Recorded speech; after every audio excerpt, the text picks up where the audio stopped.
My friends, my enemies, brothers, and comrades.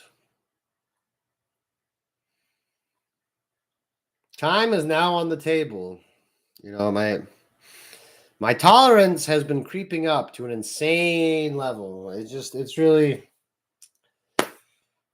uh I had I can't even get tanked anymore. Not really. Not without just passing out. Because of this, you know, I really have to just finish this. I have to keep going. We're on the final stretch now. As far as like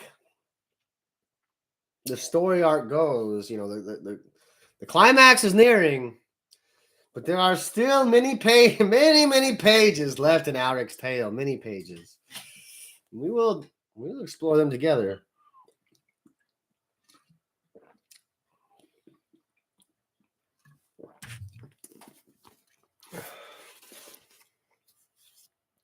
Lord Ebendrake's palace was connected directly to the arena by a magnificent gallery of marble and frozen blood.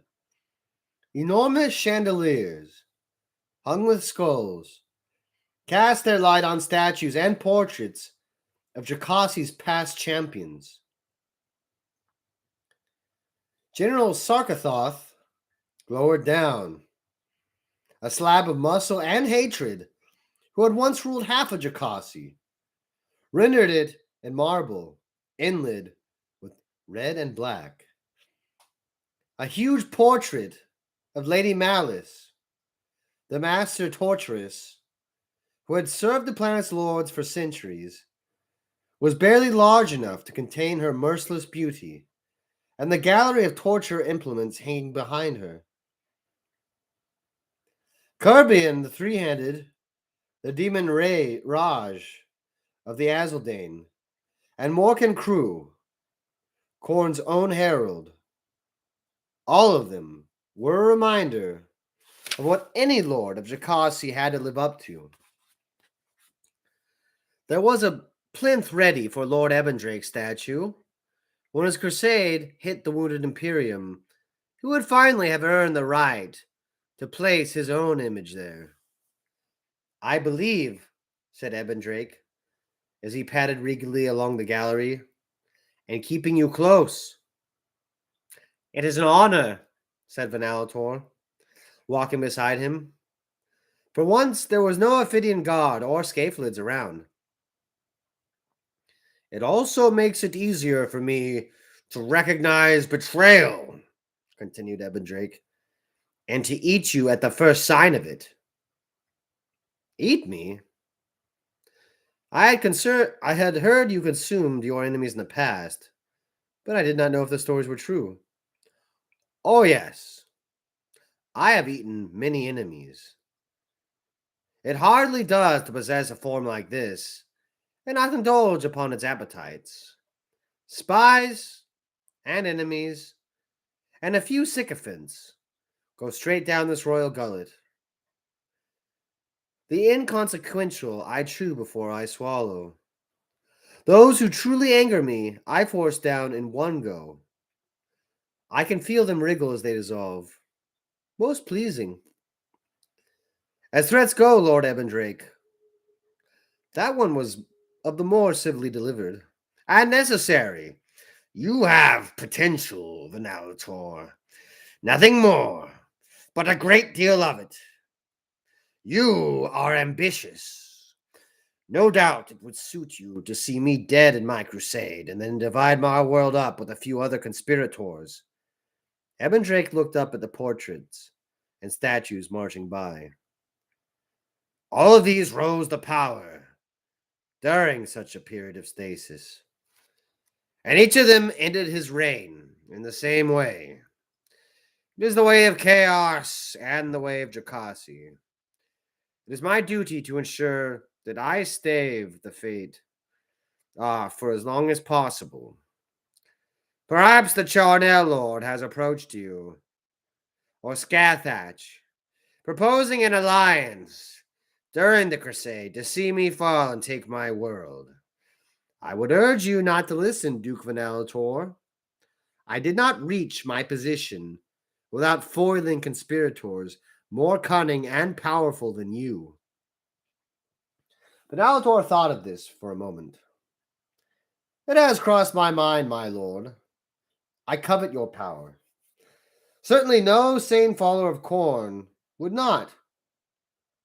But I go where the power is, which means I am by your side.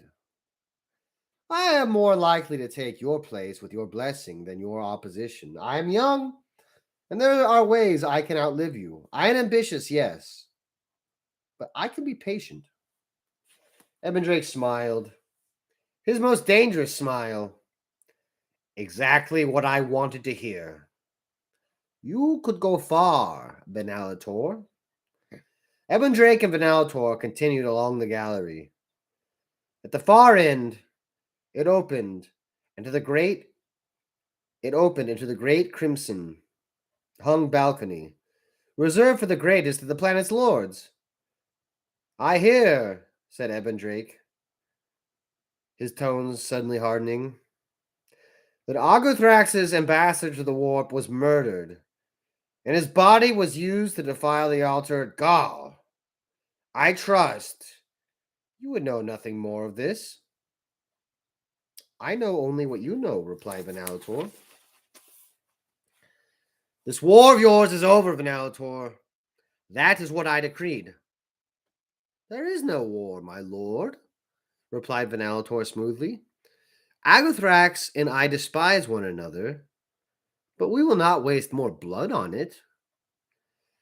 Like much of what Venalator had found himself saying in the run-up to the Velscon games, this was a lie.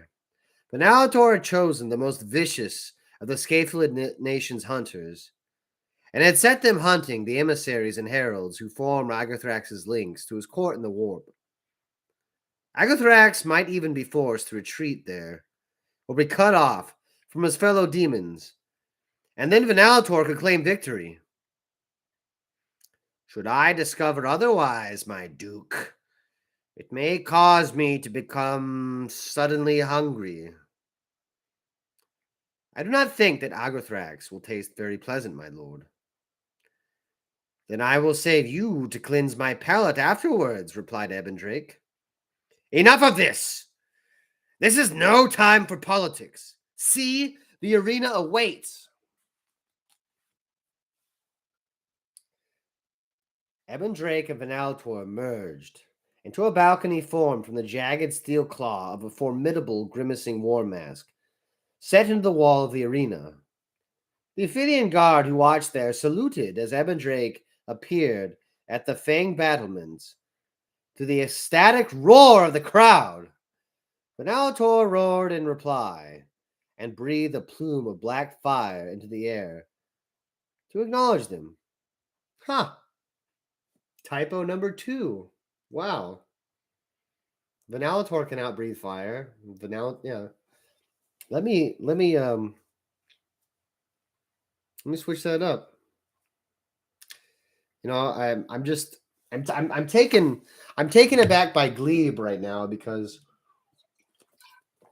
Ben Counter made the same mistake I did a couple readings ago. He just like switched up a proper noun just out of accident. I've actually done it a couple times. I said Drakasi when I meant Alric, and he said Venalator when he meant Ebendrake, and so I don't know.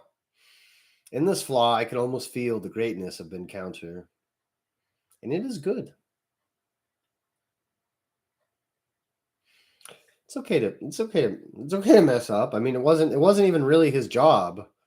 His job is writing a story. You know, it was the editor's job, whoever that guy is. Anyone could have picked that up, but I mean, like, I don't know.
Ugh. I wish that the booze would last forever. I wish that the booze would leave me never.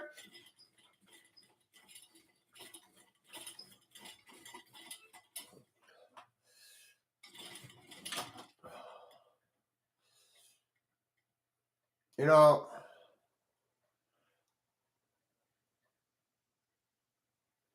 one thing, if I mean, I've been about fitness, and my fitness just comes and fades and goes, and it comes right back to me as readily as I'm able to reattain it. Okay, so it's just discipline, but being a man of very little discipline, who more or less just manages that lack of discipline rather than bring more. I just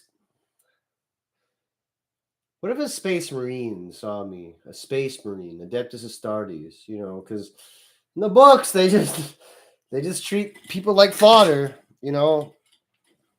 But what if, like,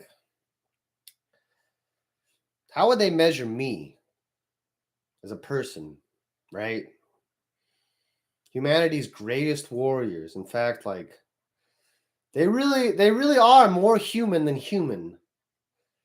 How would they see me? How would they see what I have done with my life? Well, how would they judge me? I mean, the result's the same. Go charge the bunker. Either way. But in that regard, I want to live up. I want to live up to just what a man could be.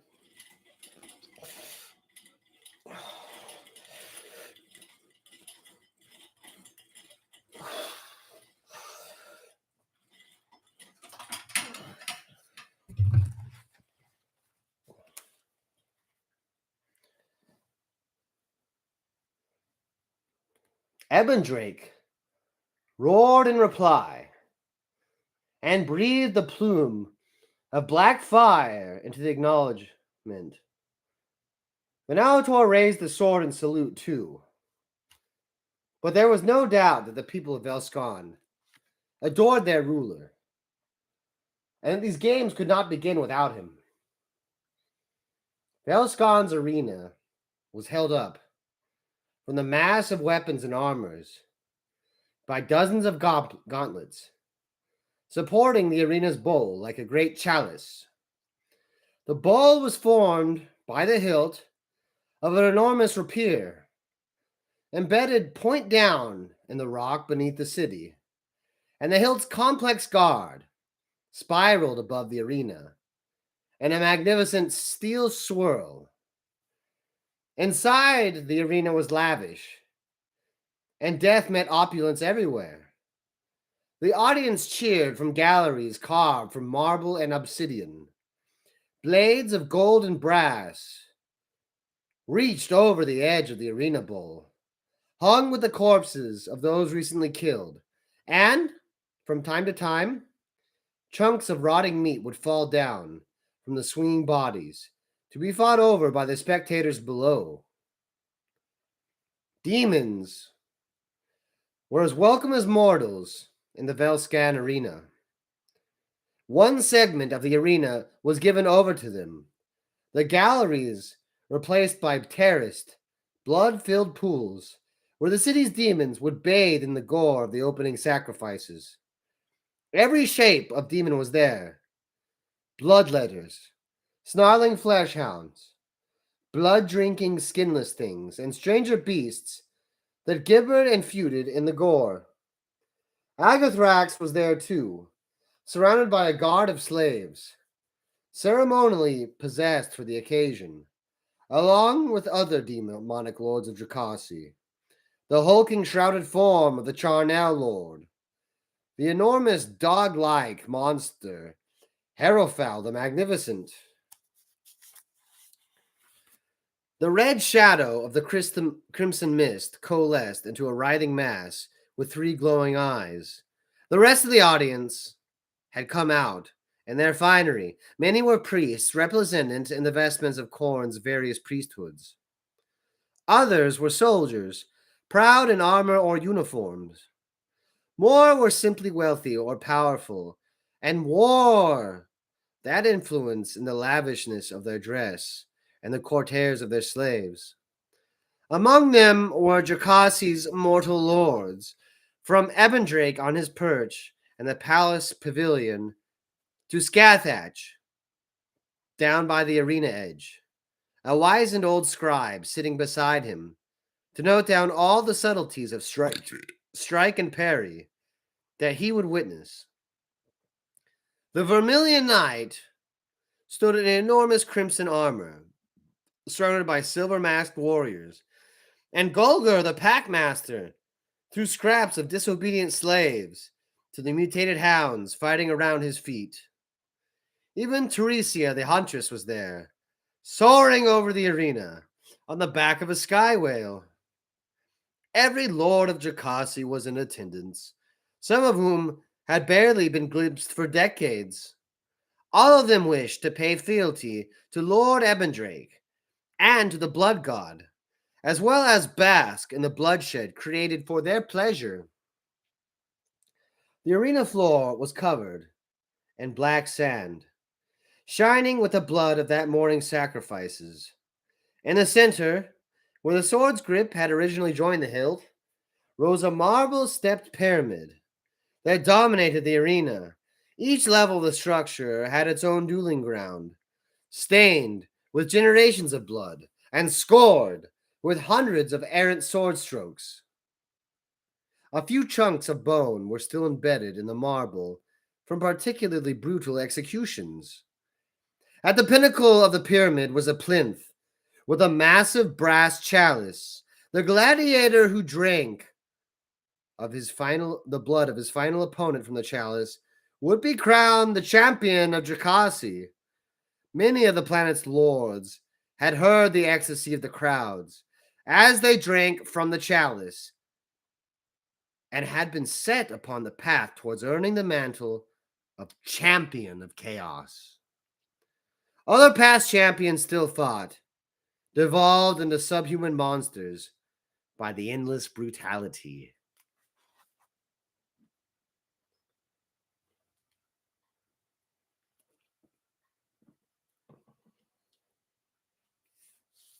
I was riding my bicycle home tonight, and I had a plastic bag full of booze.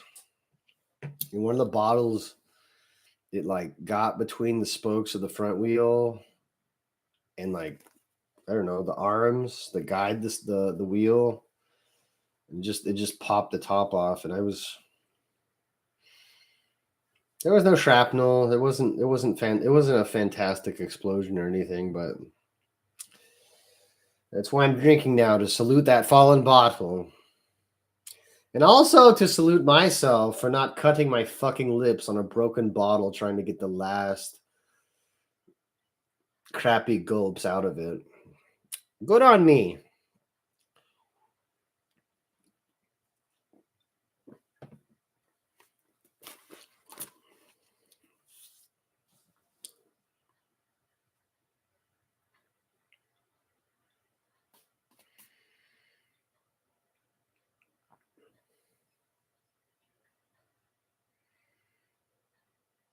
Many would dearly love to see your Grey Knight on that pyramid, said Ebendrake, his low growl carrying over the increasing sound of the crowd. More than half of those have wagered many skulls on him to die. It would be the perfect blessing to have this spectacle sanctified by his blood. He has learned much since he came to Jacasi, said Venalator. I cannot guarantee he will die on cue. Believe me, whatever he meets up there, he will put up a hell of a fight. Again, said Ebendrake. Just what I want to hear. The gates leading to the prison complex opened. The crowd roared their approval as slaves streamed out to the arena, blinking and confused. The crowd loved their fear, loved their innocence. For even the most sinful of them did not know what was about to happen.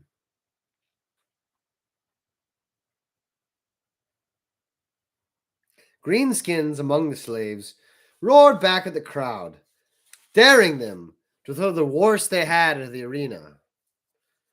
One Ear, the brute, was a particular favorite, and eagerly howled orcish insults up at the revelers, who leaned over barriers to curse at him. Another cheer met the enormous man who stepped past the threshold beyond the crowd. Alric the Betrayed, the hunter of demons, turned into a plaything for the blood god. Many had seen him fight recently, and rejoiced that he had lost his mind to Khorne's rage. But he was calmer now, his jaw set, waiting for bloodshed instead, or charging across the floor to seek it out. They started to chant his name. He did not acknowledge them. Other doors were opening. Many lords had supplied the very best to these games. Even the finest gladiators had to earn their place on the first steps of the pyramid.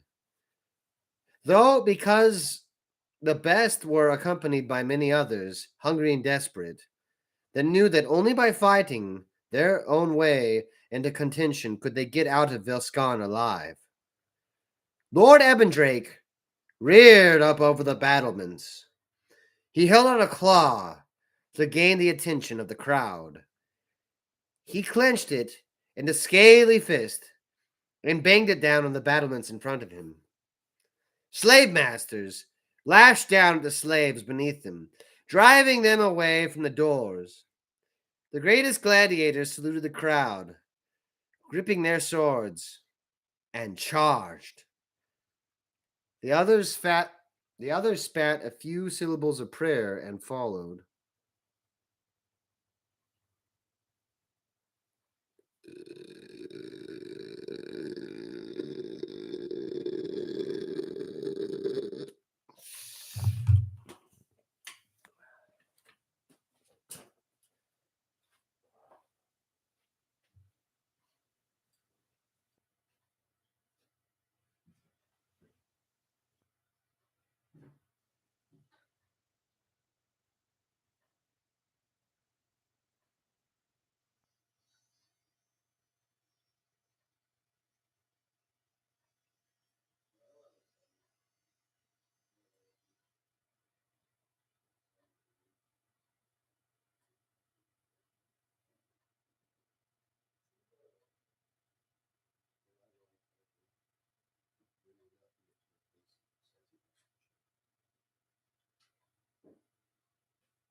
Shut up!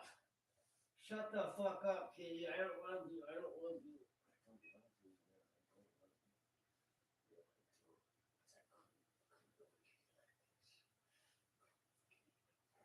No, I couldn't love a kitty like this. No.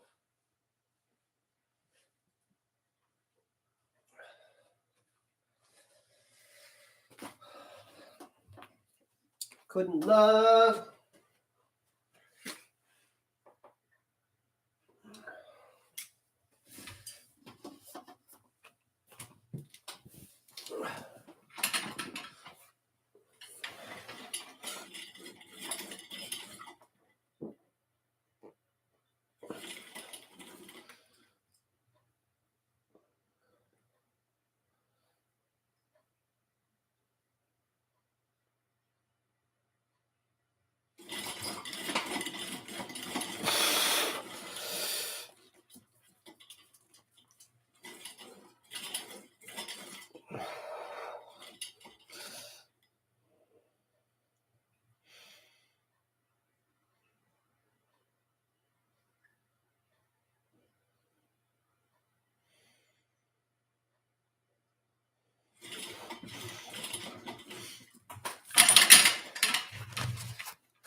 Just survive, said Alric, as Venaltor slaves gathered on the arena floor, craning their necks as they tried to take in the sheer size and spectacle of the arena.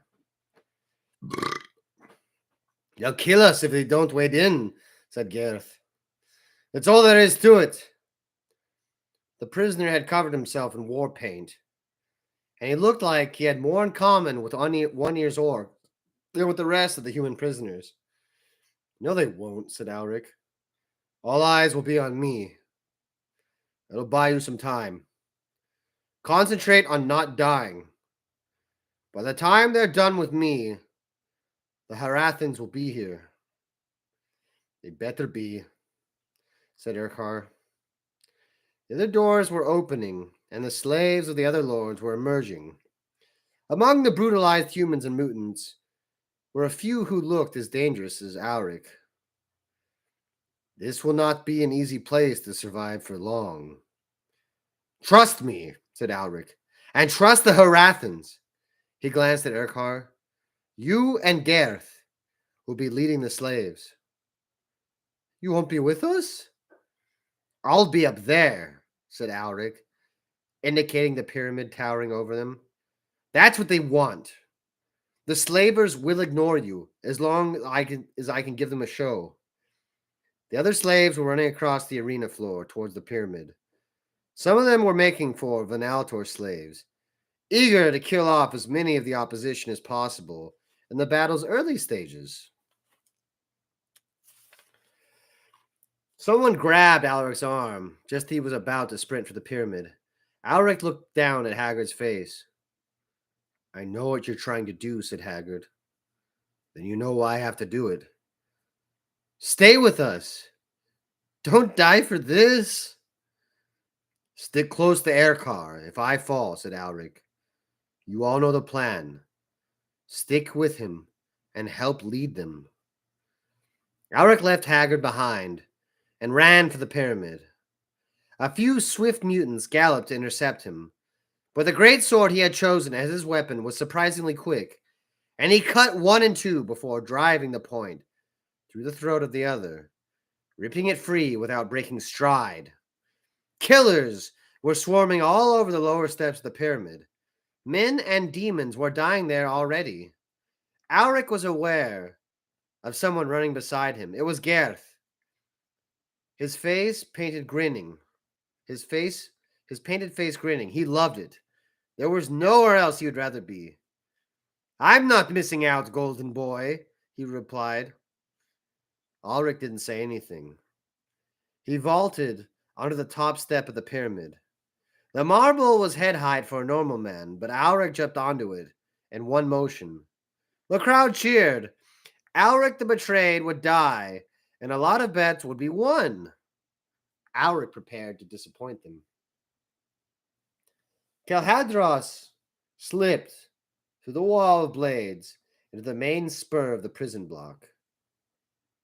The prison was maddeningly complex, and the torture device from which it was built was truly a fiendish piece of work, with blades fine and numerous enough to tease out every nerve ending on a victim.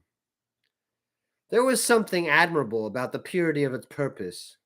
It had been born of a love of pain and some ancient torture of titans, pouring every drop of genius into it. Calhadros risked a glance down at the cell block. Cells were suspended from blades, protruding from the high walls. A web of cranes and catwalks above, making the place look like a machine for processing its occupants, which, of course, it was. The Eldar stole across the steel canyon of the cell block, writhing through the spidery shadows that hung across everything. The prison guards were easy to spot. Their eyes burned in their ruined faces, for they were just hollow shells of bones and meat to house the demons controlling them. Calhadros ignored them. Killing them would also use up time he didn't have. He passed right under one of them, who was keeping watch from an upper walkway. Neither the demon nor the human trapped somewhere inside had any idea that Calhadros was there. It was as if the alien could just opt out of reality and goes past the perception of anyone he didn't want to see him. Beyond the cell block were the torture chambers. The smell was the worst thing about them. The air seemed to get thicker with their stink. Then there were the implements themselves, complicated machines, mounted on the walls, and blades and restraints, and the echo of the prison structure. Thumbscrews and hot pokers were far too crude for Korn's torturers. Lords from across Dracasi sent captives to be strapped in down here, where precision machines would peel spiral strips from their skin until they broke. A person could be almost completely dissected and still remain alive and conscious. Some of the arena's own slaves, the troublemakers and would-be escapees, had suffered just that fate. A slab stood in the middle of the room, hung with leather restraining straps. In front of the slab, with his back to Kalhadros, as he entered, was Krulskin. The human whose body had taken had been huge, his massive chest supporting barrel biceps and a neck like a battering ram of muscle. His bald head was scorched with the flames that spat from his eye sockets, silhouetting his bulk as Kalhadros approached from behind. He was cleaning a section of blades, pliers, and other strange implements laid out in the slab before him. "What are you?" asked Krulskin, and his slavering grind of a voice. Kalhadros froze and melted further into the darkness, willing the shadows to congeal around him. "To delve so deep and reach the heart of this place, you must be skilled, a demon? No, you don't smell right. An assassin, ha! I lived an aeon in the warp and a century in flesh. You're not the first to come to kill me." Krolskin turned towards Kalhadros. The balls of flame set into his piggy face, roved across the room. But they couldn't focus on Kalhadros. The darkness helped. The waves of pain and misery helped even more. The torture chamber had such a history of suffering. It was like a shroud in which Kalhadros could wrap himself. Krulskin picked up a military pick from his side. He stalked slowly towards the center of the room. "I can see things no human can see," growled Krulskin.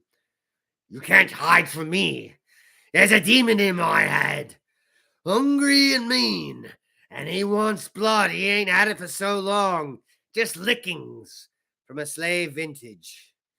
You're different.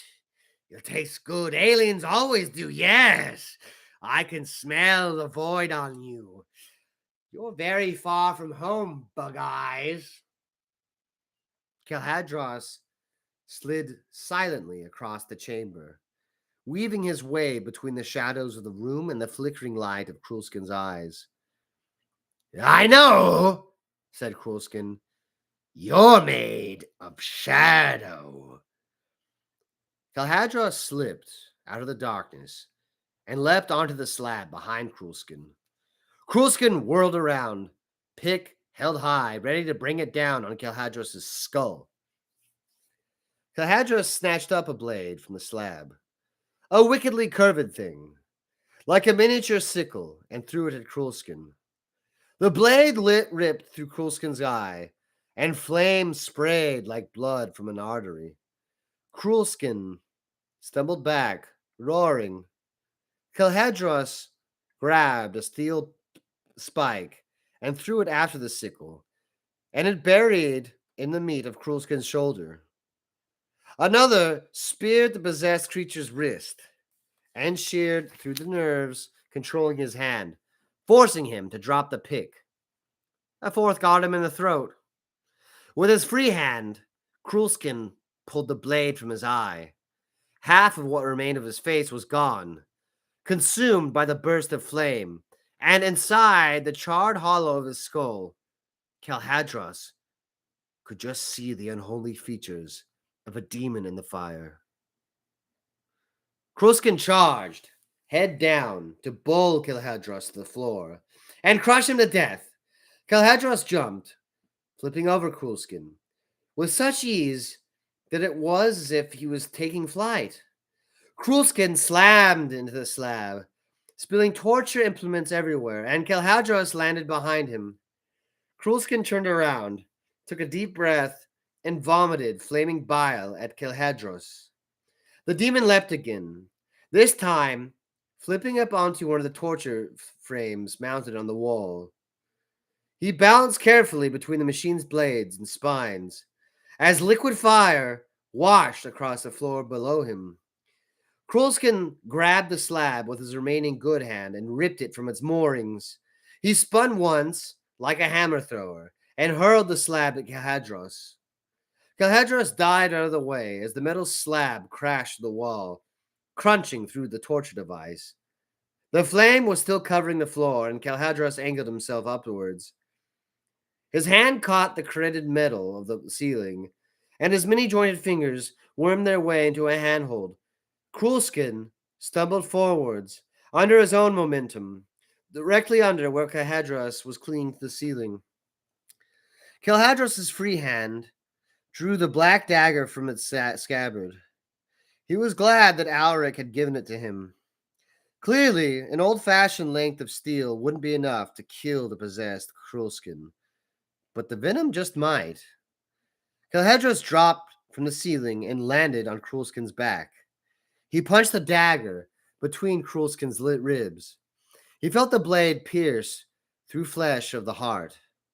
Cruelskin roared and swung around, trying to throw the alien off him. Instead, Kelhadros pivoted and dropped down in front of Cruelskin, planting a foot on the possessed monster's prodigious gut as he drove the blade into his chest. Cruelskin's heart was pierced from both sides. Green flame drooled from his tusked mouth and purted from the wound around the dagger blade. Kelhadros twisted it for good measure, and more fire spurted out. The Eldar flipped away as Cruelskin's human body began to come apart at the seams. The dagger stayed in Cruelskin's flesh, fire fountaining around it. "I'll find you!" hissed Cruelskin, his words almost lost in the torrent of flame. "I'll come back from the warp, Shadowskin, and I'll find you!" Kelhadros paused for long enough to rip the heavy brass key from around Cruelskin's neck. Then he fled the room, just before the possessed jailer's earthly body exploded.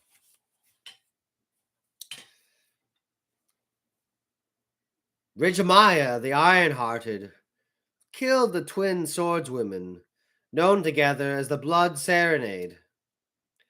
Athelin Swifthammer, a cudgel held in each of his 3 hands, cracked open the skull of the disgraced Commander Thal, once commander of Scathach's army, now cursed and thrown down to fight in the arenas. His curse was lifted as last, as his brain spilled down over the lower steps of the pyramid. Beside him died Skronomathios the Scholar, the fire-breathing witch mutant, slain by an unlikely and very temporary alliance between Thurgo's champion, Morakulos the Venomous, and the skeletal skin haunter. Zionthal, in his intricate segmented armor, wielding a pair of blades connected by a chain, found himself surrounded by clamoring mutants trying to drag him down and butcher him. He killed 6 of them in a few seconds, but was himself killed when the mutant warlord Krulukin impaled him on spines of bone. Gareth killed Frukana the Red Dog by stabbing the bestial mutant in the back with his pair of short swords. The crowd didn't know his name, but they loved the savage joy on his face. Alaric killed a scrawny human slave, who scrambled towards him with a dagger in his hand. Alaric kicked him off the first step, hard enough to shatter the side of his skull, and he was dead before he hit the ground. Alaric hesitated, staring down at the body, while the other champions eagerly killed one another. Some watching thought that Alaric, the betrayed, was gone, his spirit broken. But then Lethlos, son of Koros, leapt on him, and Alric rammed the beastman's head into marble until Lethlos went limp, and 3 of his eyes popped out of their sockets. Dozens of feuds were settled, and arena careers began and ended in the first couple of minutes. Some died with a flourish. Others had bad deaths, laid low by mistake or sucker punch. Some killed with raw power, and others with a moment of skill or just pure luck. The lesser slaves fought around the pyramid for the right to follow the real killers onto its first step.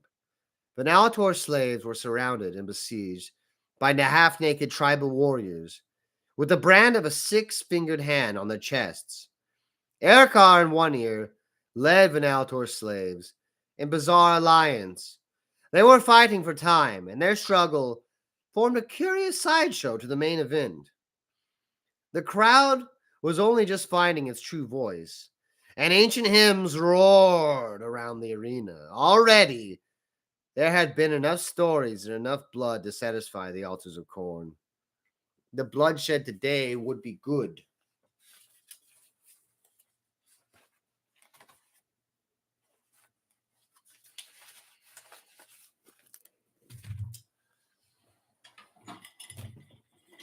"100 fucking pages, 100 more to go. 100 pages in the Glutton versus Gluttony show."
Yeah, each of these expired IPAs just has its own special defect.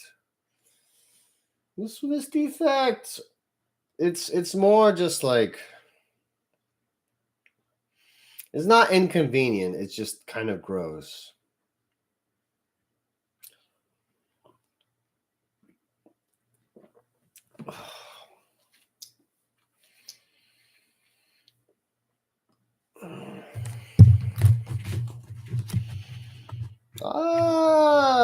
Incoherency rating at roughly, it's negligible, but sleepiness is setting in.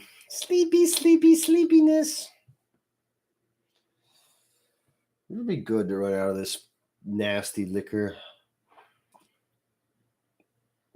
It'll be good.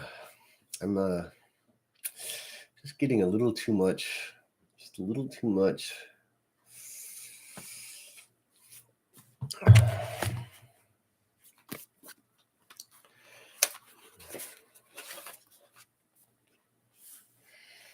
"You again," said Dorvas. The door banged open to reveal Kalhadras, coalescing from the shadows, Krulskin's key in his hand. Of course! The prison beneath the arena was dark and foul. Its cells were each home to 2 or 3 Harathans, with the possessed Gaolers patrolling constantly. "You killed Pigface?" "It is dead." Dorvas banged a fist into his hand. The other Harathans in the cell behind him hissed their delight. Cruelskin was dead. They had often dreamed of hearing those words. "Move fast," said Dorvis.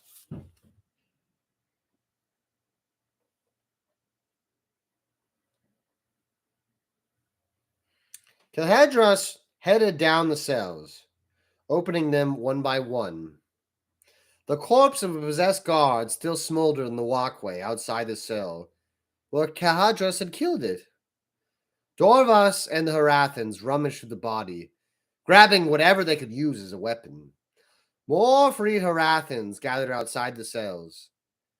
The feeling of elation was mixed with fear, and the men crouched in the darkness, knowing that they would be found out soon enough.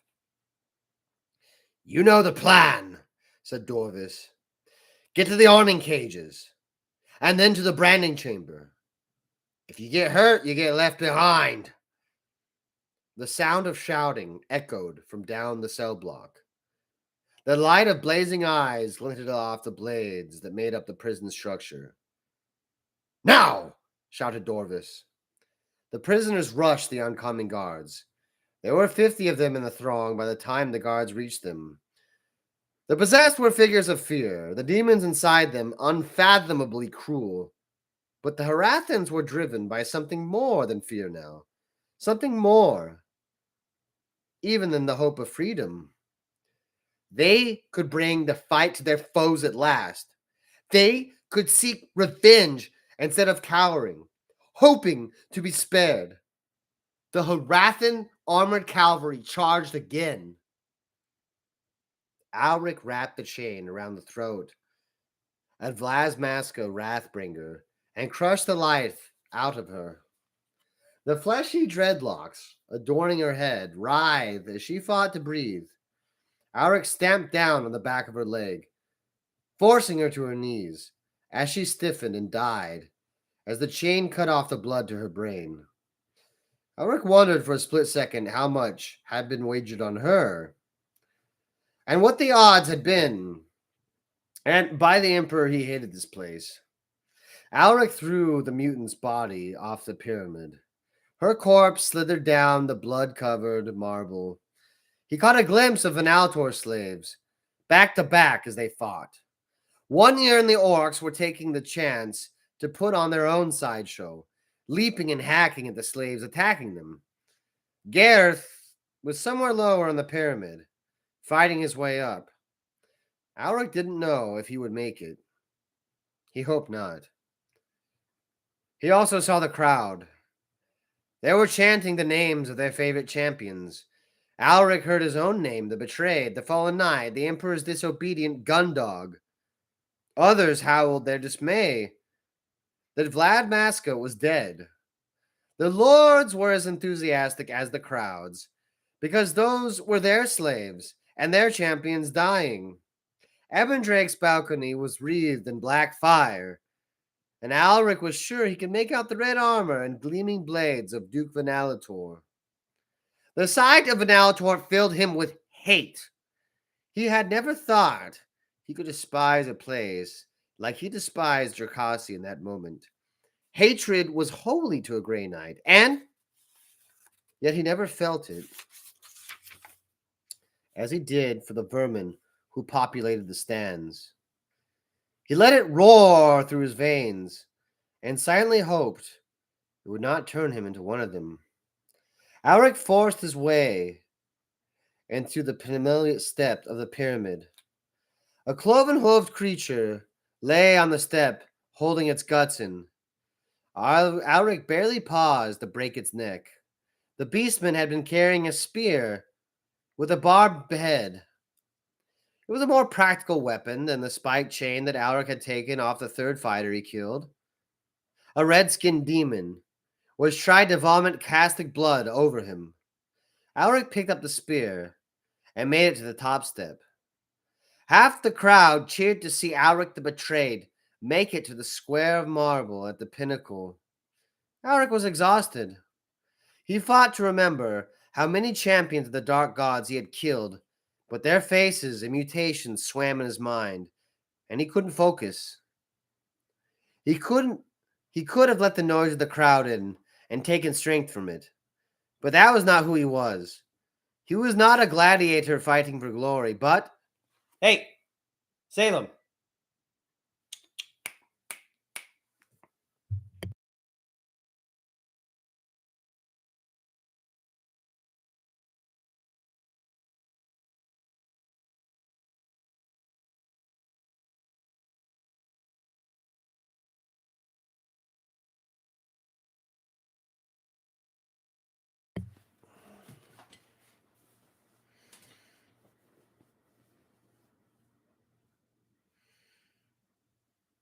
The crowd was roaring in anticipation. The bloodletting had been to get them worked up. The real event was here. The champion would be crowned. Alric knew before he ever saw it what would come slithering up to the pinnacle. The tiny glinting red eyes and the forked tongue smirking mouth. The massive four-armed torso, the kill tallies, and the obscenity of its oversized snake-like body. The sound of reptilian scales on marble was a confirmation Alric didn't need. I am so glad it is you, said Skahardoth, gladiator champion of Lord Ebendrake, slithering onto the pinnacle. I have developed a taste for your kind. Skarhadoth was even bigger up close. He had new kill marks branded into his scaly chest, and one of his hands hanging around his neck must have belonged to Halvern. Skarhadoth had abandoned his shields, and each of his four hands held a well-bloodied scimitar. I tend to stick in the throat, said Alric. The two circled slowly. No doubt Alric didn't look like much of an opponent. His steps were heavy and his breathing labored, and his magnificent armor was ragged and battered. Skarhadoth looked as if the blooding on the pyramid had been no more than a pre-match ritual for him. He was sheened with foul-smelling sweat, and he grimaced with malice. He had been looking forward to this ever since he killed Halvern. He had been waiting to finish the job. 2 Grey Knights, said Alric, letting his muscles slide in familiar combat stance. Quite a tally. What will that get you? Freedom? Who needs freedom? Hissed Skarhadoth. What is this fiction that devours your human mind? What more is there in the universe than this? Blood and death and metal through flesh? More of everything. That is what I will be given. More blood. And the crusade, said Alric. Ebendrake will give you everything. If you kill me. The first wave, sneered Skarhadoth. First through the breach. First on the land. Blood upon virgin earth. The warp will hear my blades. Betrayed one. Corn will smell the blood I let. Alric smiled. It was a strange thing to feel. Some humor, some joy up there amid the blasphemy and death. But it was there. Because Alric was human, and being human meant dragging hope out of hell. There will be no crusade, said Alric. I know what Ebendrake wants. I know what you want. Neither of you will have it. I want you to know that before... Before what, betrayed one? The pause lasted a fraction of a second. But in that time, so much went through Alric's mind that he couldn't see anything beyond Skarhadoth. The arena, the crowd, the fighting, the menagerie of Dracassi's lords and demons. They all became a crimson blur. Angles of attack, and best guesses about Skarhadoth's anatomy, the weight of the spear in his hands, and the blood slicking the marble beneath his feet, were all coursing through his head. Then it was enough. There were no more guesses to make. Alric lunged.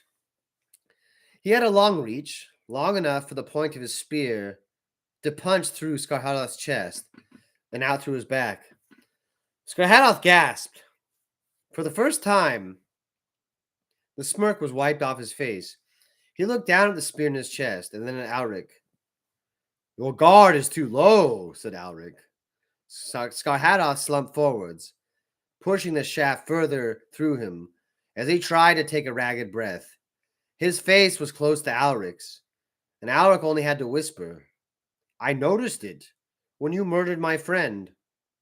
Such a thing tends to focus the mind. Skarhadoth slumped to the floor, still with a look of surprise on his face. The crowd was quiet for a moment.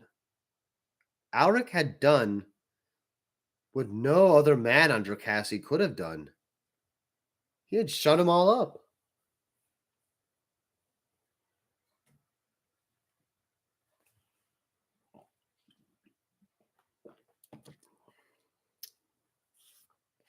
Uproar filled the silence after the blast. Lord Ebendrake leaned over the battlements of his pavilion, high up in the huge mask mounted on the arena wall. His eyes were slits of fire, and his nostrils flared. His wings spread out behind him, and for a moment Alric was sure the old lizard would swoop down to devour Alric himself. The relative silence was broken by the explosion that blew a crater in the arena floor. Alric was battered back by the force of it, and blood-stained sand rained down. Uproar filled the silence after the blast. Angry spectators clambered over barricades towards the arena floor. Ophidian guard stormed from their posts to keep order. The lords began demanding to know who among them dared to defile Khorne's spectacle. Then a figure emerged from the cloud of dust and dirt, tall, lean, armed with a sword, and moving faster than a man. It was Kelhadros. Behind him were 4,000 arena slaves in the uniforms of the Harathan armored cavalry. Everything that Alric had learned about the Valscan arena told him that the only way out was across the arena floor. From the arena, the slaves and Harathans could make it into the seating areas, hopefully assisted by the chaos caused by Alric's victory and the breakout itself. Many gates led out of the arena, but only one of them interested Alric. Since it would point the escaping slaves towards their ultimate objective. As a plan, it was flawed. The brother captains and grand masters of the Grey Knights would have admonished him for suggesting such a mess, but it was the only chance Alric would ever have to take the Hammer of Demons. It was the only chance the slaves would have escaping the planet. But if Alric was honest with himself, truly honest, he had to accept that their escape was a secondary objective for him. Many of them would die. Alric knew he was sacrificing them for his own ends. But that was the way the galaxy worked. It was a cruel place, and that meant sometimes he had to be crueler.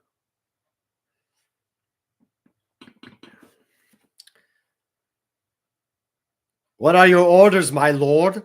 Asked the captain of the Ophidian Guard. What do you bloody think? Snarled Lord Ebendrake through coils of black fire. Kill them all! Yes, my lord, said the captain. He raised his sword, and as one, the Ophidian Guard clanked out of the pavilion to join the other soldiers gathering among the spectators below. Ebendrake turned to Venalator. More blasphemy! And your boy is in the heart of it all, Venalator. You will answer for this! I have no doubt of that, said Venalator rapidly. But this may not be the catastrophe it seems. Here is an opportunity to... Less talk, more death. By the brass gates of hell, Venalator, take your pretty sword and kill something down there. In reply, Venalator drew the two-handed blade from his back and vaulted over the battlements of the pavilion, dropping deftly to the seating below. The audience was in chaos. Alric's victory, and the manner of it, was enough to send them to a frenzy on its own. Skarhadath died at the first blow. Eben Drake's own champion had died without a fight. A bad death indeed. And nothing stirred up more hatred than a poor death. Then the explosion, and then the torrent of slaves suddenly swarming across the arena had forced any remaining sense out of their heads. The spectators were biting and kicking at everyone around them, blaming one another for the obscenity that had blighted this celebration of corn. One of them ran at Venalator, a bloodied cultist, in a torn robe with a ritual brass claws implanted in his arms. Venalator animated the blood around the man's feet, tripped him up, and cut him through the spine with a swipe of his blade. It was barely worth a flick of the wrist to kill such a lowly creature. "My Duke," said the slurred voice of a scaphelid. Venalator's slave master picked his way across the wounded and unconscious around the upper seats. "The scapelids have gathered and await your orders. Should we descend on the arena floor?" Venalator looked down at the arena. The Velscon arena slaves were making a break for the northern side of the arena, scrambling up onto the seating and killing spectators who tried to resist. Many of the slaves of other lords had joined in the breakout, and Alric was up on the arena wall directing the fight. "No," said Venalator. "They're heading for the northern gates. Have the scapelids gather to the north of the arena. The Ophidian guard will pursue them. We can slow the slaves down. They will be crushed between the two." "And the Grey Knight?" Venalator thought for a moment. "I was rather hoping I could kill him, but do not pass up the opportunity should it arise." "Where will you be, my Duke?" "Lord Evandrake will need me," said Venalator, "whether he acknowledges it or not." "Kill them! Get to it!" The slave master raised the mandible in salute and turned to the scapelids gathering in the upper seating, chittering to them in their insect tongue. They scurried off towards the northern gates, ignoring the riot that was spreading around them. Alric was not stupid. He should know full well that a breakout in Velscon would at most lead to a day of freedom and several years of torture. The Grey Knight had an objective in mind, something beyond just running for his life. But Alator wondered what it might be. There was nothing in Velscon that would benefit the slaves, nothing so defensible that the Ophidian Guard could not besiege and break it. There was, of course, one possibility, one chance for a dramatic gesture. While it would surely cost the life of every slave who escaped, it would nevertheless appeal to the servant of a corpse emperor as a dramatic final gesture before death. It was insane, of course, but just because Alric wasn't stupid didn't mean that he wasn't insane. After all, Venalator had put a great deal of effort into driving him mad. That was where Venalator could confront Alric and kill him. After all, even if Ebendrake considered him at fault for Alric's actions, Venalator was sure that few sights would gain him more respect among Jacasi's lords than him standing on the battlements holding a Grey Knight's severed head. Some good would come of this, Venalator decided, idly cutting his way through the few rioting idiots who got in his way, and he headed north.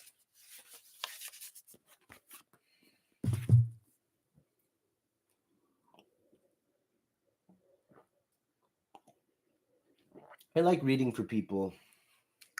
I discovered it in the strangest place.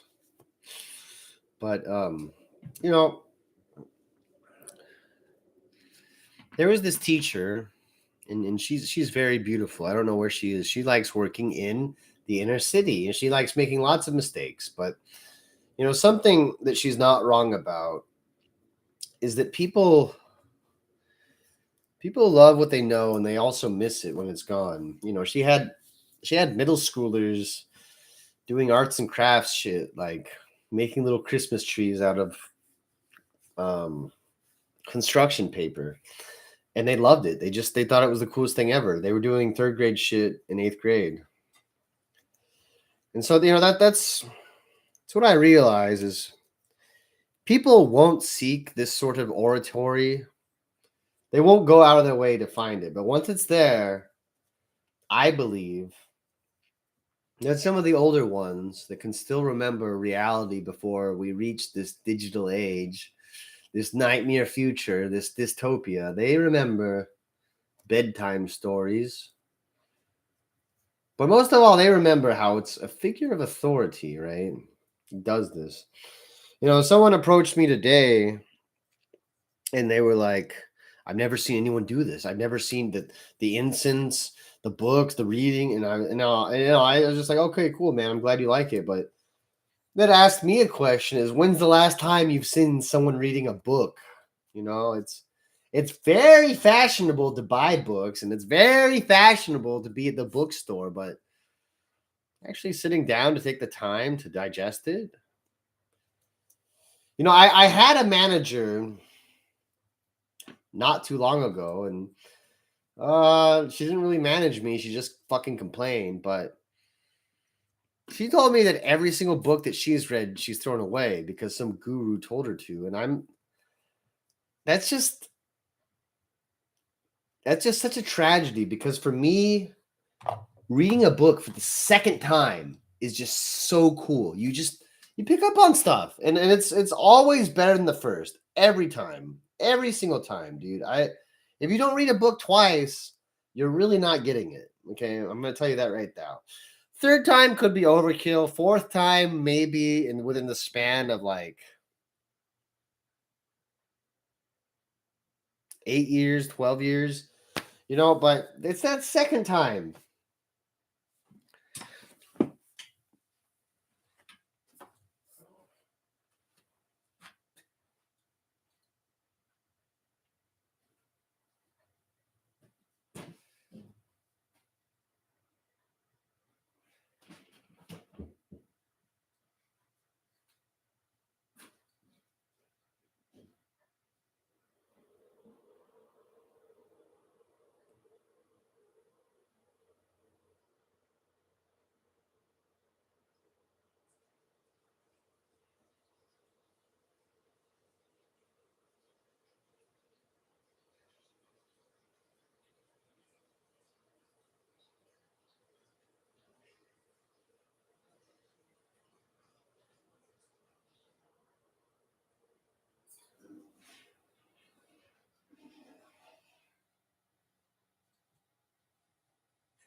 All I know is that to me, you look like you're lots of fun.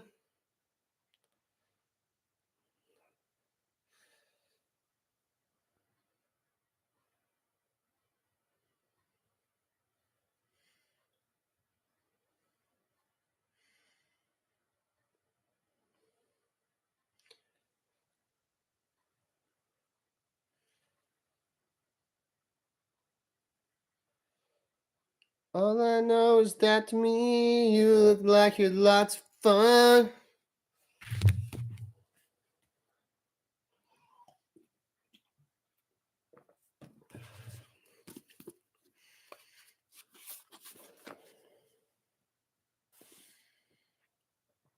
I see, said Argothrax.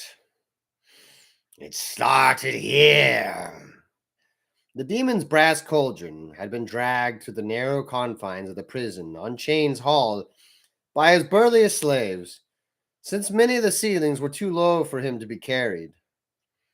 Hound-like retriever demons snarled ahead of him, snapping at one another as they tried to find a scent. There was nothing. Considering how the prison stank, that in itself was a sign. Arena slaves had broken out. Many of them were dead, killed by the jailers as they fought. The arming cages had been ransacked, and the branding room had been blown up, leaving a crater in the arena floor above. It had been swift and violent. Something had given them enough hope to stage the breakout, and they must have had help from outside to even get out of their cells. In front of Agathrax was the wrecked torture chamber. Torment cages had been torn from the walls. Blades and spikes were scattered across the floor, and everything was burned. A charred body lay in the center of the floor, hollowed out by flame. It had been the body of a large human, but the retrievers shied away from it. Demon, said the handler, when the few of his slaves that Algathrax permitted to speak. The handler was a particularly cruel soul, and probably would have worked for Agathrax whether he was a slave or not. Shell of a possessed. Yes, they guarded this place. Someone knew how to start this. I desire to know why. The sound of battle reached down from the arena. The other lords were fighting up there, some with each other, most to quell the rioting. Agathrax would have liked to join them, but he had other priorities. If we can demonstrate that one of Venaltor's slaves was down here, he said, then he will be suspected of treachery. I can think of a few reasons why he would have done it. To create dissent among the lords, where he might gain Ebendrake's confidence, to postpone the crusade, because he is a coward, or to bring the free slaves into his fold, for use as fodder against me. It does not matter. So long as the link is there, it will bring him down. Agathrax looked around the chamber. Aside from the heady tang of suffering, there was little interest.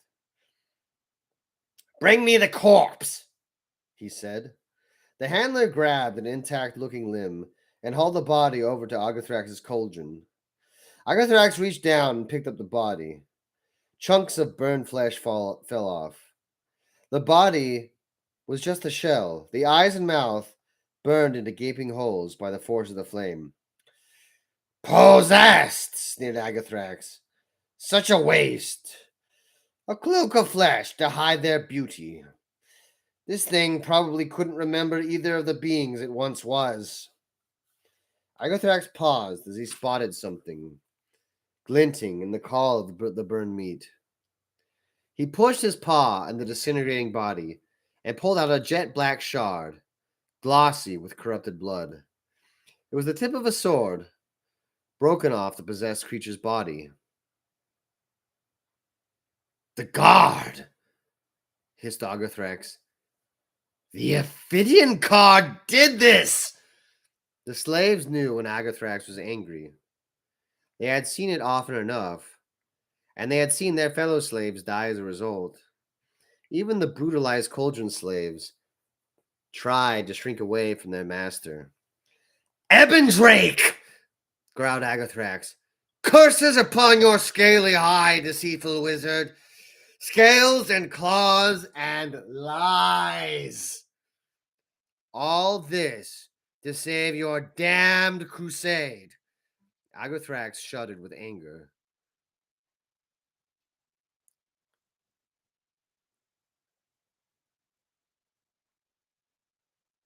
The blood overflowed, sloshing from the pits of the warp, through the bridge formed by Agathrax's rage. It poured in a torrent, swirling around the torture chamber. Take me to the surface! Take me to see the lords! Ebendrake will pay.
Gareth, who had somehow contrived to survive, plunged both his knives in the thorax of the scapholid who charged him. The insectoid creature writhed on the twin blades and collapsed.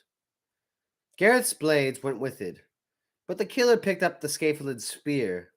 A blade, after all, was a blade. "They're trying to block the way," called Erkar. He and his faithful were on one side of the slave army, safely away from Gareth's murderers, and the greenskins who took up the other flank. Alric was somewhere in the middle, the mass of Harathans behind him. Alric realized Erkar was right. The slaves had made it out of the arena, and already many of their number had been lost to the enraged spectators who fought back. Now the way in front of them, along an uneven avenue of blades lined with titanic shields and segments of plate armor, was darkening with the scuttling forms of hundreds of scapholds. Beyond them, up a flight of steps, formed from a stack of axe heads, was the palace to Lord Ebendrake. Its half-blinded skull grinned down on the battlefield, as if it was anticipating the slaughter. That was Alric's objective. He was going to take the palace. If it cost the life of every slave, he would take it. Alric turned to the Harathans behind him. Few of them really understood what was happening, only that they had broken out of the arena, and that they were at a loss as to what to do next. "The Emperor sees us, even here," shouted Alric. "For his glory, sons of Harathan, for your lost brothers and sisters, for the man at your side, for the Emperor." "For the Emperor!" echoed Corporal Dorvas, raising the axe he had taken from a dead arena slave. The Harathans yelled and charged. Alric went with them, because he was their figurehead now, and if he faltered, they would too. The scapholid line was not fully formed, but there were plenty of the creatures to spare. Alric had not known that Venalator commanded so many of them, but it did not matter. He had always known that the slaves would not do this without a fight. The two lines collided. Gareth whooped as he leapt in the air and landed directly on top of the largest scapholid he could see. The greenskins followed him, one ear bellowing, bowling the closest alien over and pulling its legs off. The other side of the line hit a moment later, and Erkar's faithful charging in a disciplined line as much as they could muster. They had swords, and the scapholds had spears, and several of them died in a few moments to the aliens' longer reach. But they had faith, and the weight of the charge behind them, and the aliens were forced back. It was bedlam at the center. There was no room for skill. A massive press of men heaved down on the scapholds. Alric was face to face with one of them its mad, asymmetrical eyes rolling in hatred. His spear was useless in the crush, so he let it go and rammed a fist into the scapholid's mandibles, feeling chitin crunch under his fingers. He pulled, and the thing's mandibles came away. It reared and screeched, spraying foul blood everywhere. Alric drove an elbow onto the top of its head, clambered onto its armored abdomen, and ripped off a limb that stabbed at him. He grabbed a spear that another alien tried to transfix him with, and stood up on the body of the creature that had knocked out and stabbed all around him at the sea of insect bodies. The Harathans were scrambling all over the scapholids. Alric could see them dying, torn apart or trampled to the ground, but they were also winning. Scapholids were weighed down with men and stamped to death in the throng. Others were stabbed dozens of times, their carapaces pierced and broken, spilling blackish organs into the ground. Alric led the way. All the slaves looked up to him. Without him, they were just a crowd of dead men. With him, they were a fighting force. Alric led the way. Forward!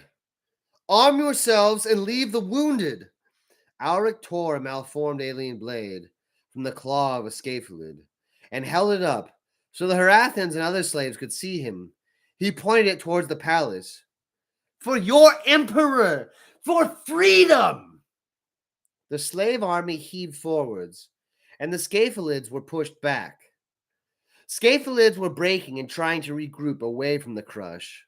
One Ear and his greenskins, along with many of Gareth's killers, howled war cries as they ran the broken aliens down. There was no time to pause and finish the job. Alric led the way right through the middle of the scapholids, cutting them down or battering them to the ground. He was covered in their viscous blood and had to wipe it from his eyes to see. Leave them! Forward, all of you! The slave army rolled over the scapholids. Alric broke into the run, the few knots of scapholids still in his way struggling to get away from him. Ahead of him was the short run to the palace of Lord Ebendrake.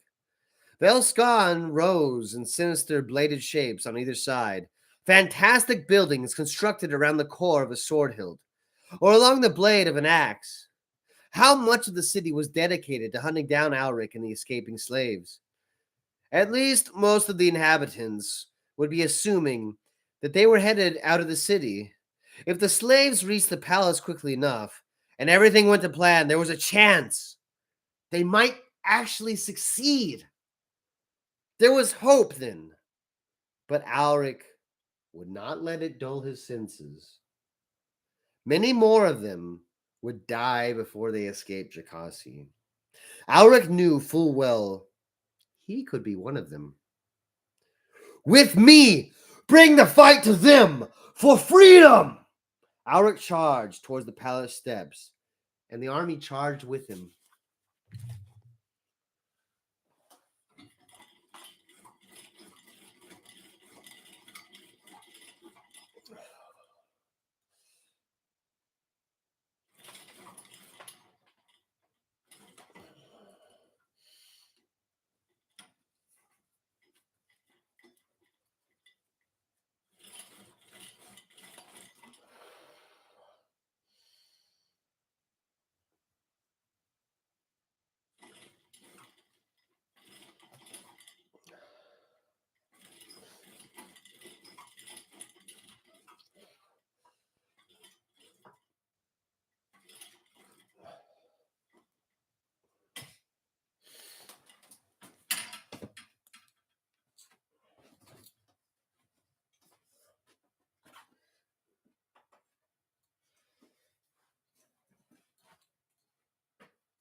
Theresia the Huntress, who had taken the heads of all 7 brothers of the nethermost darkness in her youth, loved nothing more than a bow in her hand and a cunning quarry to hunt.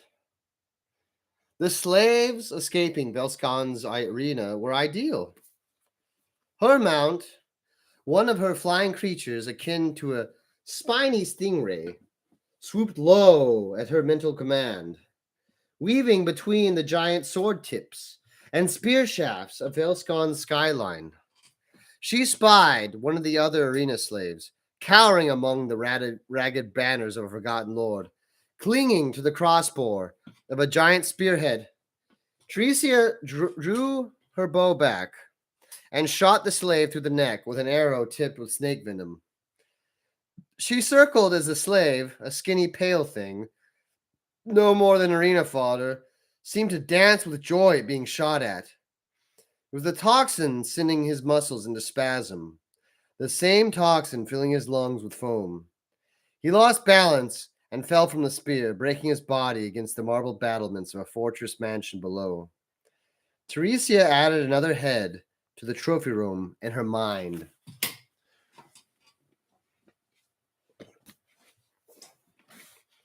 Agathrax, the bloated demon, and his train of mutilated slaves were making their way in the direction of the arena, across a plateau formed by a discarded shield. This surprised Theresia. Agathrax wasn't a hunter of her prowess, but he still enjoyed killing for sport as much as the next demon. Throughout Velskon, stray slaves were being chased down and dismembered, or handed over to Korn's priests to serve as future sacrifices. It was not like something as venal as Agathrax to miss out on the fun. She swooped low over him, yanking the head of her beast up so that it hung in the air over him. "Frog beast!" she called down. "No hunt for you? Does the warp scorn even sporting death now?" Agathrax looked up at her. Like many of Jakasi's lords, he was spectacularly ugly. Theresia fancied that other lords, even the demons, were on some level jealous of her attractive, near human form. Few could become as corrupt as her, and yet stay relatively unblemished by the touch of the warp. "Faugh! Pretty child! What do you know of death? What do you know of anything? To you, this is just a game." "All is death," replied Theresia, "for the blood god plays dice with our souls. Blessed are those who play by the same rules as him." Agathrax spat on the ground. "The game? What game is this?" He brandished the obsidian shard in his paw. Theresia guided her mount down and hopped off to the ground, shouldering her bow. She walked closer to Agathrax to get a look at the shard. "The blade of the Ophidian Guard? This cannot be, hideous one." "Why not? Are you as dense as you are decorative, hunter of worms?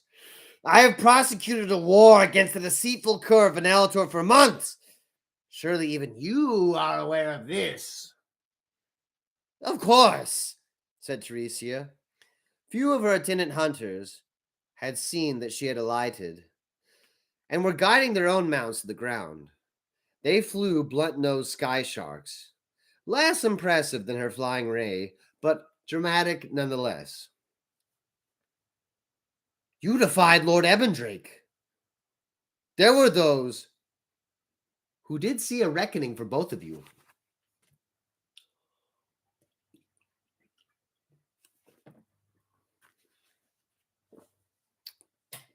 "And this is it. Thank on it, girl. Ebendrake wants us united for his crusade. But what better way to unite enemies beneath him? Give them one common enemy. said Teresia. So you are worthy of lordship after all. Of course, a common enemy. Something that even dukes and demons can indulge in destroying together. This escape! Teresia's hunters gathered around her. They were not accustomed to seeing their mistress surprised by anything, but she was definitely taken back by Agathrax's words. Can this be true? With as much honesty as you can muster, demon, is this thing possible? It is not only possible, it is inevitable. What more proof do you need? Agathrax held out the shard again. Dying proof, Huntress. The truest thing on this planet. Lord Ebendrake wants his crusade, and he profaned the very games of its celebration to endure that we were of one sword. This blasphemy is his doing.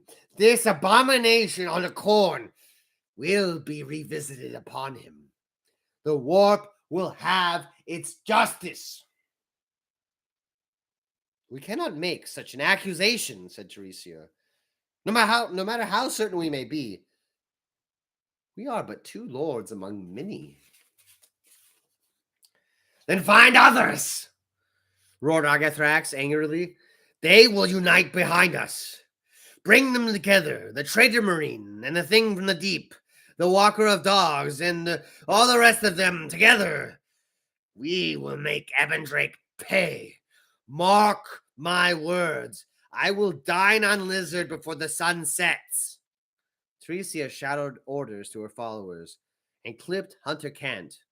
The hunt was forgotten, and they took to the air to seek out their fellow lords and spread the news. Agathrax's cauldron was borne aloft again, and the slaves continued their procession towards the fortress and parade grounds of Velscon. Ebendrake had tried to manipulate them towards unity. But there's one thing that could truly unite the lords of Velscon.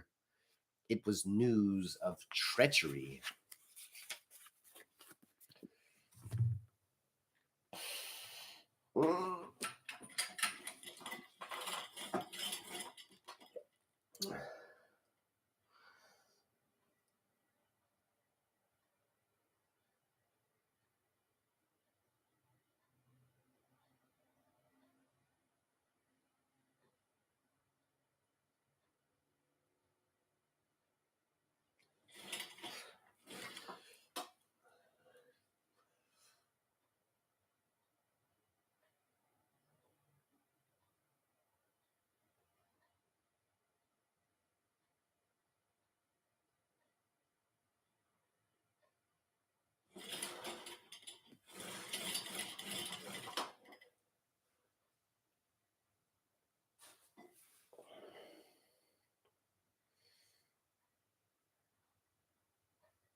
The skull that formed the pinnacle of Lord Ebendrake's palace grinned down as if anticipating the bloodshed.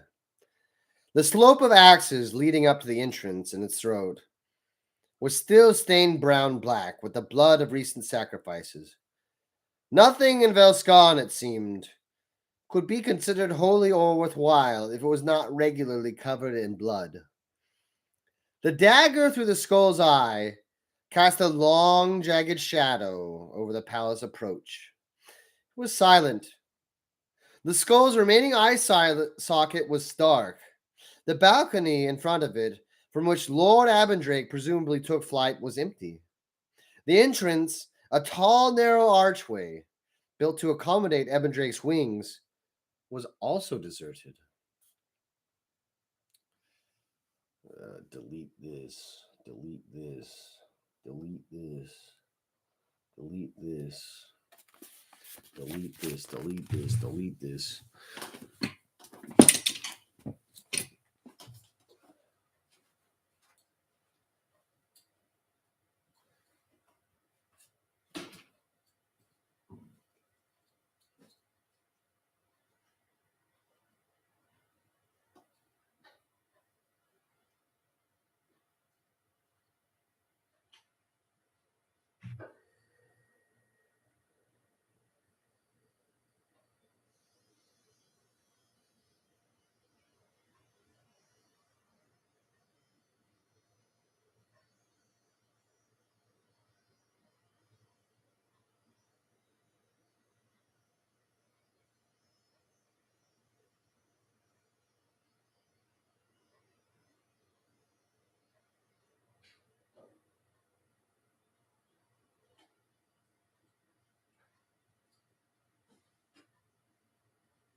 Suitably deleted.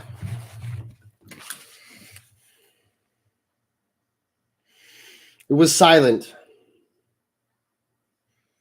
Looks undefended, said Corporal Dorvis. Maybe, said Alric. The riots in the arena are buying us time. Ebb and Drake won't be back until the slaves are captured or dead. You know Ebb and Drake well. Alric shrugged. I tried to kill him once. You tried to kill that? Thrown alive! It was not part of the plan at the time. The slaves were up ahead, nervously approaching the palace's great brass doors. What do you think it was? Asked Dorvis, nodding up at the giant skull. A prince of demons, perhaps, said Alric, or something I've never heard of. I feel Drakasi has a complicated past. Eben Drake likes maintaining an image. That he does, Corporal. And if I may say so, that was an impressive move with the explosives of the arena. I had my doubts as to whether it would exist. I had my doubts as to whether it would succeed. Dorvis opened his uniform shirt. On his chest was burned a mark the shape of a serpent, denoting him as Eben Drake's property. They branded us with something caustic they kept in barrels underneath the torture block. Turns out it was flammable. Albert smiled. I admire the improvisation. Simple fieldcraft, just a car. Dorvis looked up again at the palace. And it's here? The hammer of demons? If it's real, Corporal, it is here. And it is real. Harathans were working around the great brass doors, piling up barrels of the caustic gunk they had liberated from the prison's armory. Move! Shouted one of them. Away from the doors! The slaves broke from cover and followed Alric, away from the archway. A few moments later, the brass doors glowed, blistered and burst, spraying molten metal as a large sagging hole was torn in the doors. Gareth was the first through. Alric wasn't surprised, but even Gareth's step faltered when he saw the inside of the place for the first time. It was dark and cool inside.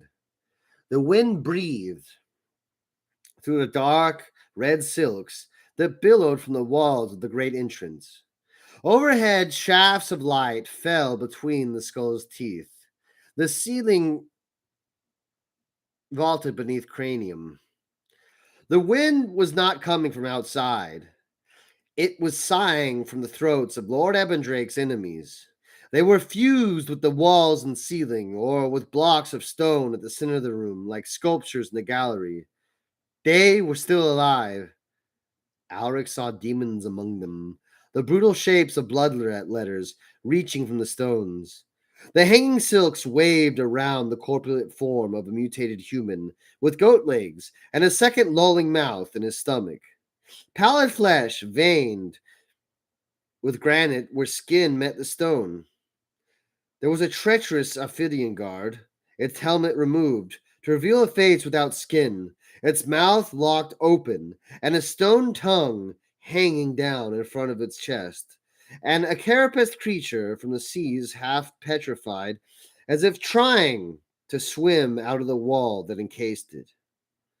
One of the victims, in the center of the room, was almost the shape of a woman.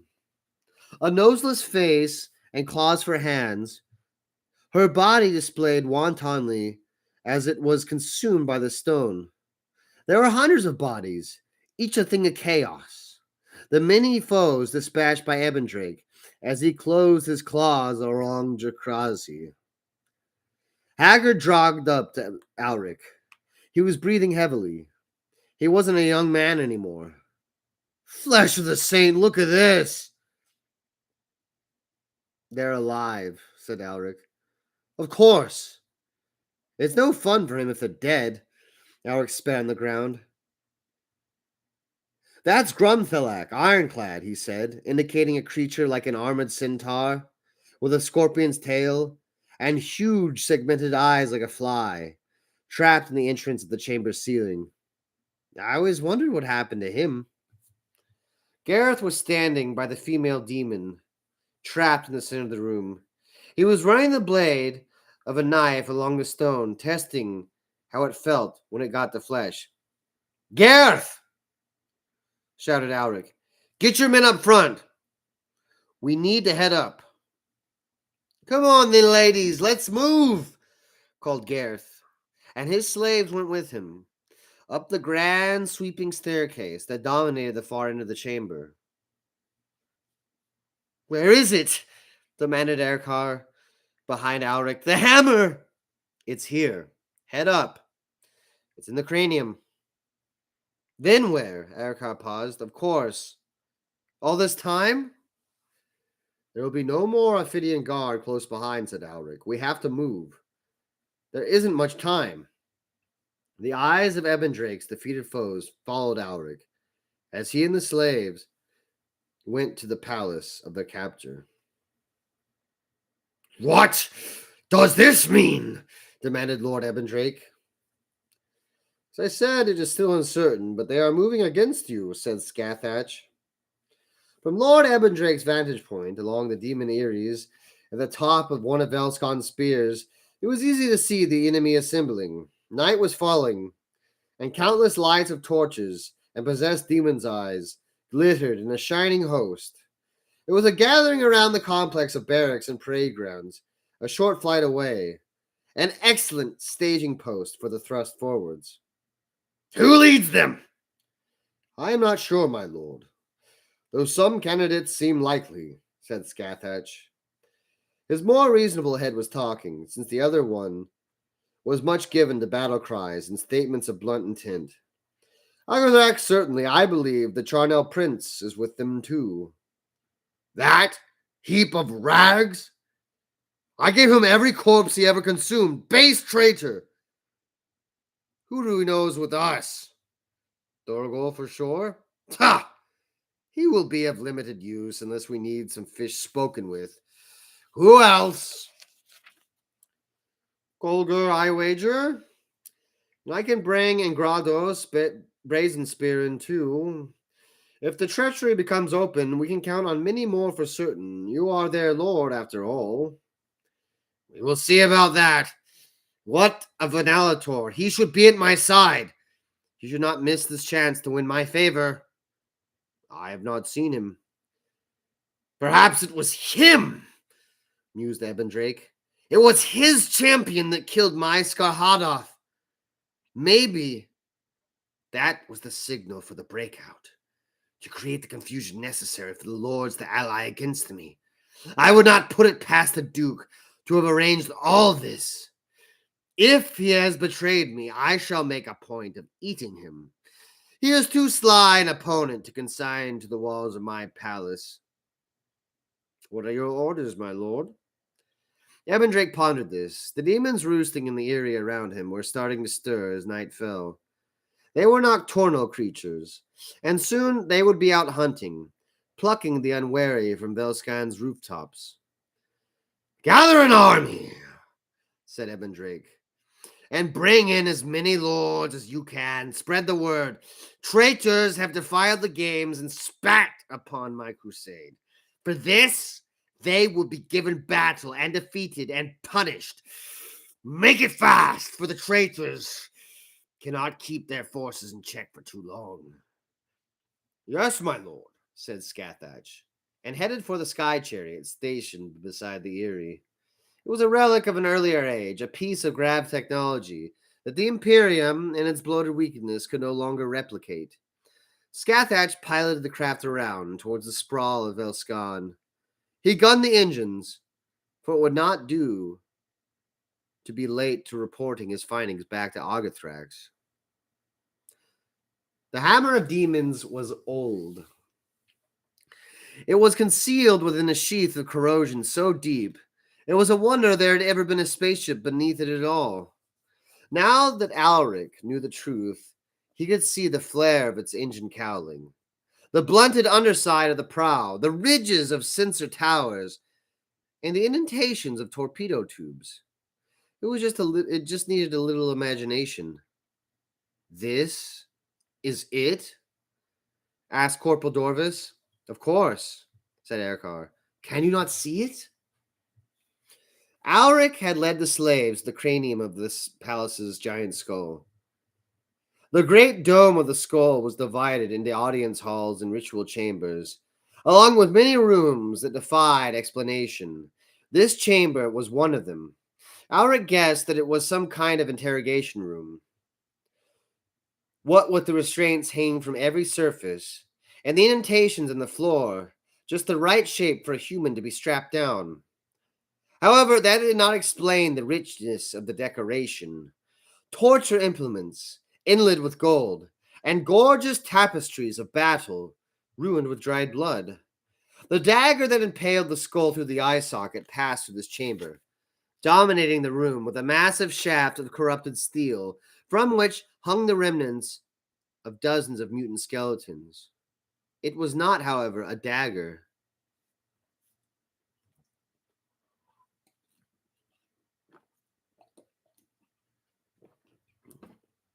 Lieutenant, if you will, said Alric.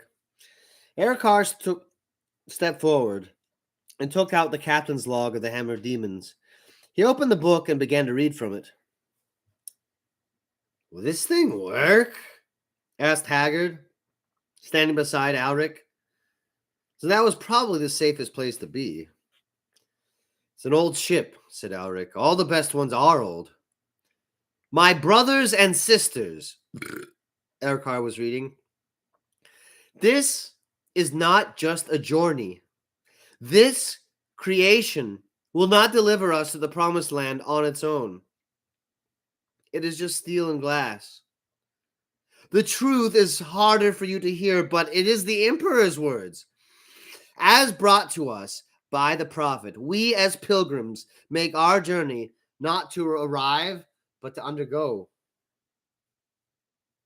The faithful were speaking along with him, the murmuring voices like a prayer, undergoing Erkar's words. It was like the speech read out by the captain of the pilgrim before the Hammer of Demons set sail for the Promised Land.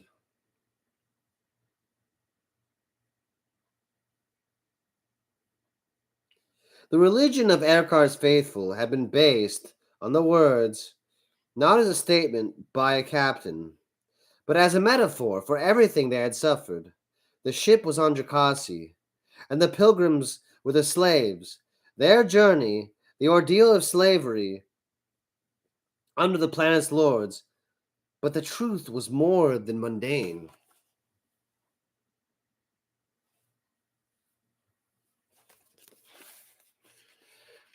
It is not enough to trust the Emperor to fend off all the perils of the void for us. On this journey, we must change. We must become one with the Emperor's truth. We must abandon the lies that bind us, cast out the vices and doubts that rule us, and throw aside the despairs of this dark millennium. Survival is not enough. The Hammer of Demons must change us into something more than we are. Only then will we deserve our places in the promised land. Something rumbled within the body of the dagger. Slabs of corrosion cracked and fell off from the shaft, smashing to register dust on the chamber floor. The faithful took a step back. Emperor's teeth, whispered Haggard. It's real, said Gareth. A door opened, and in the body of the dagger, swinging downwards, a shaft of light bled from it. The whir of life support systems and plasma conduits thrummed along the palace. The Hammer of Demons, responding to the code woven into the captain's speech, came to life. Every eye was on the door, and the glimpse of bright pearlescence inside, except for Alric's. A Space Marine's peripheral vision was razor sharp, and he recognized the shift in the shadows. The shape that butted off from the gloom at the back of the room that filled through an archway. It was headed towards the front of the skull. Alric knew it well. It surprised him it had taken him this long for it to show up.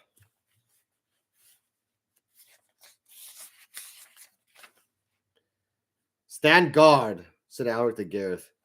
Keep enemy off us until Erkar's men can get this thing started. And you?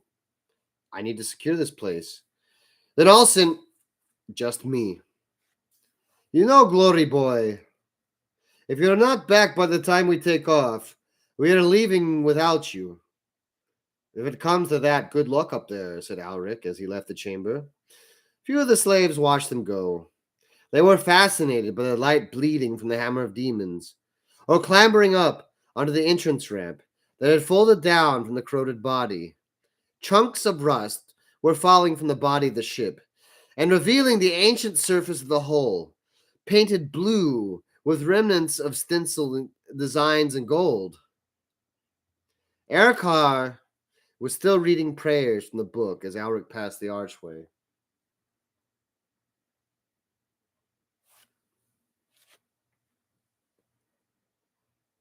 In front of him was the room, triangular in cross-section, formed by the skull's nasal cavity. It was a room for divinations or strategic planning, judging by the ore that stood on one side of the room, and the table inscribed with astrological design taking up the other side. Planes of the stars above Drakazi were etched in the walls. Alric paused and held his breath. The hum of the energies warming up behind him reverberated throughout the palace, but he was searching for something else. Footsteps, breathing. A shadow was sliding along one wall, barely perceptible, as it moved across the illustration of the star system. Kelhadros, said Alric. You can't hide any more. The shape stopped, but Alric had it now. A faint wrongness, and the way the light slid off the silver web of the star chart. I know what you are, Kelhadros. I've known for a while. And you have served your purpose well enough, but it's over now. The shape of the Eldar solidified from the call of shadow. Alric, I am glad I have found you. I became separated on the arena floor. I knew this was your objective, so you came to stow away. Stow away just the car? Why would I need to... Because I would have killed you before we left. The lies end now, alien. If you could even speak the truth anymore. Have you evidence of treachery, human? I would like to think it before I submit to any threats. Galhadros' voice was thick with his customary arrogance. Alric wondered if any Eldar had ever paused to wonder if a human being had a soul or the capacity to suffer. It was more likely not one of them had ever given a human any more thought than a human had given to a virus beneath the lens. Thorngale Quintus, said Alric. Kelhadros let his sneer fall just a fraction. I was there. It was an Imperial Guard action I read about. I never claimed to be there either, except to you. Kelhadros would not have seemed to move in an augmented human eye, but to Alric it was clear that his muscles were bunching up, ready for action. Kelhadros' way of fighting relied on being the first in which the swiftest strike. Alric would not give him that. Venalator had heard of it too, continued Alric. He thought I had been there. The only person who had heard me tell that lie was you, Kelhadros. Kelhadros licked his lips. You cling to the truth as if it means something here, human. Did you betray the last slave revolt too? The one they were celebrating when my friend died? Were those games possible because you handed Venalator and Ebedrake their victory? One does what one must, said Kelhadros, to survive. For a human, replied Alric smoothly, survival is not enough. What does your kind know? Hissed Kelhadros, drawing his chain blade. The weapon's teeth were clotted with blood. The Eldar's cultured exterior was gone, and he looked almost feral, like something born to kill. Why do you think I did not tell Venalator of the Hammer of Demons? Because I believe, Justicar. I believe in escaping this damned world. Nothing on this planet desires escape as much as I do. You can never understand what can happen to a naked soul that dies in a place like this. You will never look upon the face of she who thirsts. I understand everything, alien, said Alric. I know what you are. You never walked the scorpion path. I have faced your kind before. You are things of darkness, with skin made of shadow, wrapped in silence. Mandrakes, the guardsman called you. Assassins and spies. How else could you have free run of the Hecatomb and leave it at will? Did you think I would believe this was some trick of the scorpion path? You are much worse than an alien, and I will not let one as you escape this world. I will be gone from Jakasi, shrieked Kehadros. His face was bestial, his eyes pure black, weeping tears as thick and dark as oil. He had given up on disguise. His skin swam with shadows, shifting in and out of reality. I will return to the embrace of Kamara. She will never take me. Kalhadras was circling around, trying to get closer to the archway, leading towards the skull's remaining eye. You will die here, said Alric, and then she will most definitely take you. Alric had his spear in his hand. It felt like the 1,000th weapon he'd picked up since he had come to Jakasi. He very much wished for his nemesis halberd, or one of the smith's marvelous weapons, but the spear would do. Kalhadros was quick, but it wasn't quite good enough. If there was one thing Alric could do better than any sentient creature in Jakasi, it was perform an execution. Alric drew back his arm to strike. A sudden sliver of light blazed from the archway behind Kalhadros. It reached from the shadows and sliced through Kalhadros, biting down through his shoulder and carving down through his back. A good third of his torso flopped to the ground, sliced organs tumbling out of the massive wound. Kalhadros tried to step away from Alric, but his body wouldn't obey, his eyes widening as he realized that he was dead. He stumbled and fell onto his back. Blood had just caught up with the wound and was pumping from his sundered body. You have an inflated opinion of your importance, alien, said a deep voice dripping from the arrogance and authority. The flaw of all your race. Do you think I would ever honor our agreement? Freedom? Safety? For a few words of treachery? And now you dare to seek escape from here? So that you can bring what you know of our world to the rest of your breed? You were nothing more than a pet, and you are to be put down. She, gasped Kalhadros, writhing on the floor like a landed fish. She who thirsts! His eyes went dull, and he died as Alric watched. Alric thought he could hear Kalhadros screaming in the far distance, howling as his soul was devoured, but the sound was carried away by the wind blowing through the skull. A poor spy, said Duke Venalator. He really thought he was buying some sort of victory with his lies. Alric couldn't speak.